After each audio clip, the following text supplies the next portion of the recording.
¿Qué tal? ¿Cómo están? Buenas noches. Bienvenidos a Bote Pronto. Hoy es jueves y nos pareció bien a Nacho y a mí invitar a alguien que lleva hace mucho tiempo viendo esta relación, porque esta semana empezó con una primera conversación, pasaron un par de cosas más, pero lo que está claro es que de alguna manera arranca esta nueva etapa de la relación que tenemos cada 4 años o cada 6, según qué presidente cambia, y ha habido comentarios de todo tipo, desde los de la Casa Blanca hasta los del presidente López Obrador.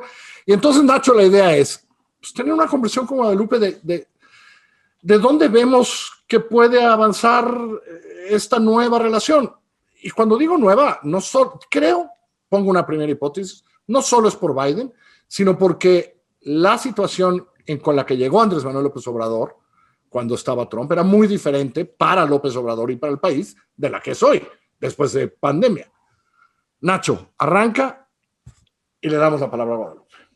A ver, o sea, la relación bilateral desde hace varias décadas inclusive, pues tiene como 3 pies fundamentales, ¿no?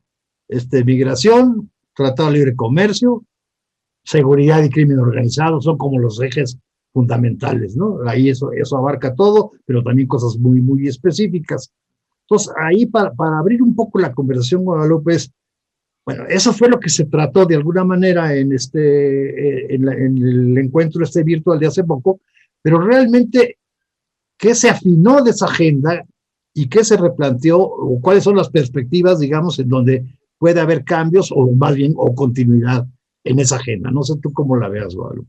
A ver, mira, me gustaría poner un poquito en perspectiva la coyuntura, ¿no? Carlos hablaba de qué tan nueva es esta relación. Estamos hablando de una nueva relación en el sentido de que hay un nuevo gobierno en los Estados Unidos, un nuevo gobierno demócrata, además hubo una alternancia, y esta alternancia pues es una alternancia importantísima porque quedó atrás la administración Trump con una visión muy particular del mundo y muy particular del país, y entra una nueva administración con una visión y con un proyecto de nación en los Estados Unidos muy distinto, ¿sí? Entonces, en ese sentido es nueva, aunque también hay que decirlo, sale Trump, pero el trumpismo queda, ¿no? ¿Esto qué significa? Que desde que la perspectiva norteamericana con respecto a México de alguna manera se refresca con la llegada de Biden, pero no es necesariamente nueva. Ya lo mencionabas tú, Nacho, en el sentido de que también esta es una relación.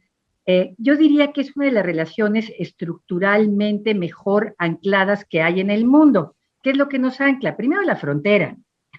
No hay más. Siempre las relaciones con los vecinos son algo que es muy difícil de quitarse.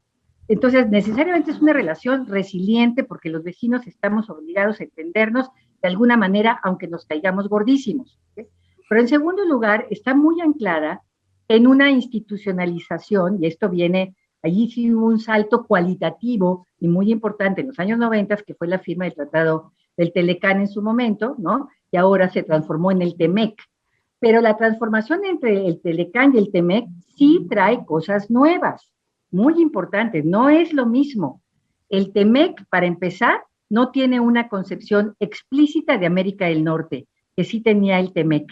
El Telecán. TEMEC es una relación más bilaterales, ¿no? Entonces sí, la agenda es más o menos la misma por la geografía, por el comercio, pero hay otro dato muy importante en esta relación que es la interdependencia. Y esa interdependencia se da por lo comercial y por lo social. No olvidemos, en esta relación hay mucho más que gobiernos, ¿sí? Entonces, cuando tú dices, es economía, es migración, es seguridad, pues sí, pero al mismo tiempo es una agenda mucho más ampliada. En esta nueva relación con Biden, lo que tenemos desde mi punto de vista es una ampliación un poco más allá de la relación bilateral que se veía, y aquí estoy hablando desde la perspectiva de Estados Unidos, no estoy hablando de la perspectiva nuestra. Para Trump, la relación con México se reducía a migración desde el punto de vista de control y la parte comercial, renegociar el acuerdo en función de America First, de que vuelvan los capitales y las empresas a este entorno. Punto, final, ahí se acabó, no más agenda. Con la llegada de Biden, desde la perspectiva de Biden, la agenda es mucho más amplia, ¿sí? Ahora, no solamente es migración, pero migración con un enfoque completamente distinto, ¿sí? Que es a ver cómo abro canales de legalización cómo reorganizo todo el espacio, no nada más bilateral, sino también junto con Centroamérica, cómo vinculo la migración no con seguridad, sino con desarrollo y crecimiento, ¿sí?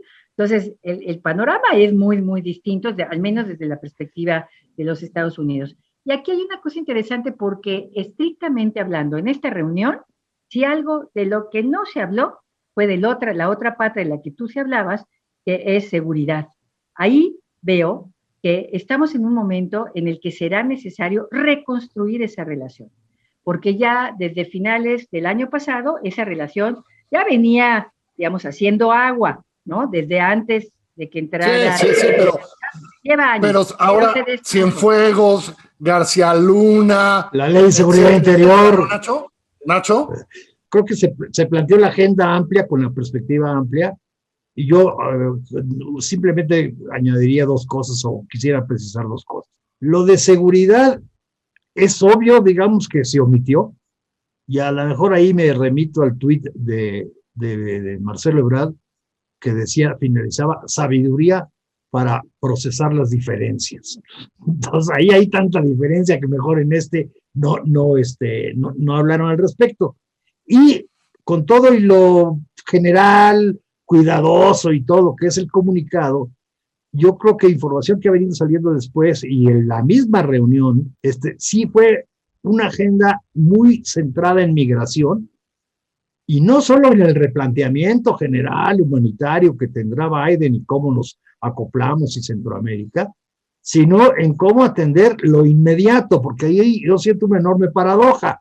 Sí, hay un planteamiento abierto, flexible, por parte de Biden, que a nosotros nos conviene mucho en términos de nuestra política migratoria, pero el problema inmediato, lo que está sucediendo desde que tomó posesión o en enero, en términos de la cantidad de niños y de familias que hay en la frontera y de solicitudes de asilo que hay incluso en México, que estamos hablando de miles, que implica una tendencia muy importante, pues sí, vamos a replantear las cosas, pero me urge verte para atender este problema inmediato, porque lo haremos de manera más humanitaria, pero necesito que me ayudes a que sigas conteniendo. Qué bueno que lo planteas desde esta perspectiva, porque por un lado está el corto, el mediano y el largo plazo. Tienes absolutamente toda la razón.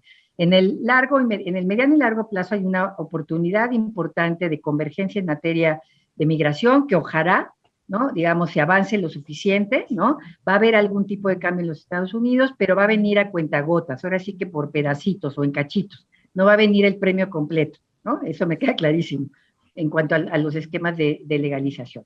En el corto plazo, el tema de los controles y de cómo ordenar y reordenar lo que el legado que dejaron los últimos 2 años de cierre completo del sistema de asilo en los Estados Unidos por parte de la administración Trump. Eso es muy importante. Se cerró por completo, negoció Estados Unidos de una manera forzada con México, con Centroamérica, el que los solicitantes de asilo se quedaran de este lado. Sí, en el alrededor de cerca de 70,000 personas que están viviendo en una situación súper precaria y muy irregular de los dos lados, ¿sí? Por otro lado, también viene heredado el tema de todos los niños y adolescentes y la separación de familias, ¿sí? Entonces, eso ahorita es prioridad para la administración Biden. Y México, ahí sí, somos importantes para ellos, porque no pueden hacer esto, ¿sí?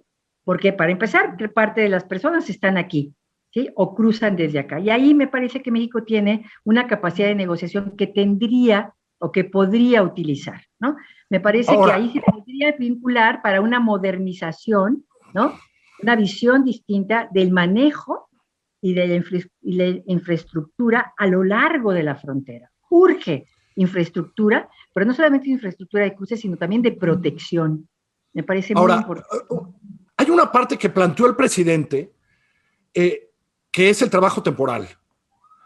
El presidente dice que el programa bracero, la verdad es que existe, cada vez hay más visas H2A y H2B, aumentan cada año, pero la verdad es que de mis años de estar allá, yo sé cómo cabildean los gobiernos del mundo para lograr más números de estas visas temporales, cosa que nosotros hemos dejado de hacer, por cierto, el sexenio pasado, tener cabilderos y lobbies que digan, que sean 350,000, que sean 400,000 de estas temporales, que además de la infraestructura se alivianarían muchísimo la presión en la frontera. ¿Ves a este gobierno haciéndolo? Porque yo creo que del otro lado no hay problema, porque son legales, ¿no? Mira, viene muy fuerte parte de esto en la propia discusión dentro del Congreso de los Estados Unidos de la nueva ley de ciudadanía, ¿sí? Porque ahí hay mucho cabildeo por parte de los empleadores directamente, no nomás los empleadores, las universidades, o sea, México, lo voy a decir que a lo mejor un poco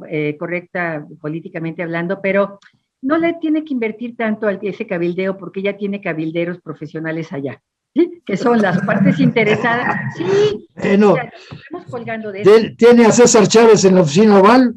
Así es, como decía, no nada más los empleadores, ellos van a estar buscando esquemas, ¿sí? Y están apostando muy, muy fuerte a eso. Desde mi punto de vista, valdría la pena que el gobierno mexicano acompañara esos esquemas, ¿no?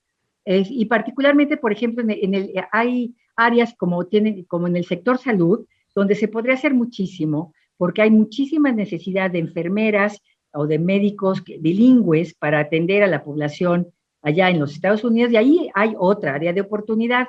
No veo, mira, ahorita no veo necesariamente una idea muy clara y muy específica, ¿sí?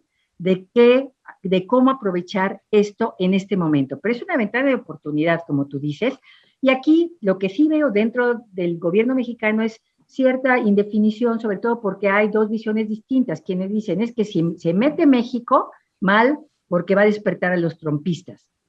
Mejor seamos discretos, ¿no? Sigamos esta lógica de desmigratizar nosotros, de ser muy proselitistas allá, y que otros hagan la tarea. Y hay otros que dicen, no, este es el momento. Pero entonces ahorita no veo yo una definición clara al respecto. Veo posibilidades, ¿no? Nacho, para terminar, ¿es mejor esta? ¿Crees que en 4 años vamos a estar más tranquilos en esa relación, menos tensa? En este tema, muy posiblemente. Y yo creo que hay otros temas que están ahí, que se van a tratar, que habrá que revisar, como es el energético, y sobre todo, cómo vamos a llegar a construir una relación de confianza en materia de seguridad y crimen organizado. Bueno, ya lo dijo Guadalupe, ¿cómo vamos a reconstruir a partir del que está destrozada? Ya veremos lo que nos toca en eso. Guadalupe, se acabó el tiempo, un placer tenerte aquí. Hasta luego. Nacho, como siempre, buenas noches, que te vaya muy bien. Buenas noches a todos. Muchas gracias a todos.